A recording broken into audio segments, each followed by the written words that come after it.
Pemberian bantuan keluarga Malaysia BKM dengan peruntukan sebanyak 8.2 bilion ringgit dan bakal memanfaatkan kira-kira 9.6 juta penerima disifatkan boleh memberi impak positif kepada ekonomi dalam jangka masa terdekat melalui peningkatan kuasa beli oleh golongan B40.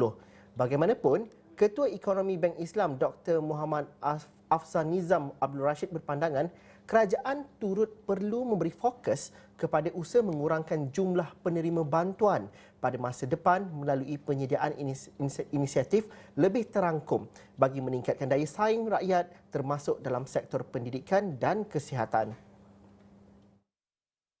Afzan Nizam memberitahu ia sekaligus dapat menyediakan peluang pekerjaan yang lebih banyak, meningkatkan pendapatan golongan berpendapatan rendah serta mengeluarkan mereka daripada kepompong kemiskinan. Bukanlah kata setiap tahun, tapi sekurang-kurangnya mungkin dalam tempoh yang lebih panjang sikit je, mungkin dalam tempoh RMK 12 ni kita dapat menyaksikan jumlah penerima ni semakin berkurangan. Kerana kita berjaya mewujudkan peluang-peluang pekerjaan dan peluang pekerjaan ini pula mempunyai gaji yang lebih kompetitif, lebih tinggi dan sebagainya. So perkara-perkara inilah yang sepatutnya kita dapat mapkan insentif kerajaan, take up rate dia macam mana dan impactnya. Dan impactnya saya tak rasalah dalam masa terdekat, tapi sekurang-kurangnya mungkin dalam 2-3 tahun tu kita dapat nampak result dia.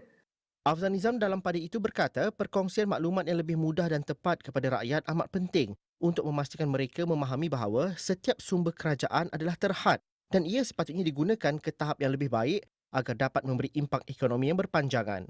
Contoh kalau kita lihat, kita nak belanja dalam subsidi ke ataupun kita nak belanja untuk lebih kepada pendidikan. So sebenarnya ini merupakan suatu pilihan yang agak kritikal sebenarnya. Satu, kita fikirkan faktor ataupun jangka terdekat. Jangka terdekat ni kita sukalah perkara macam ni.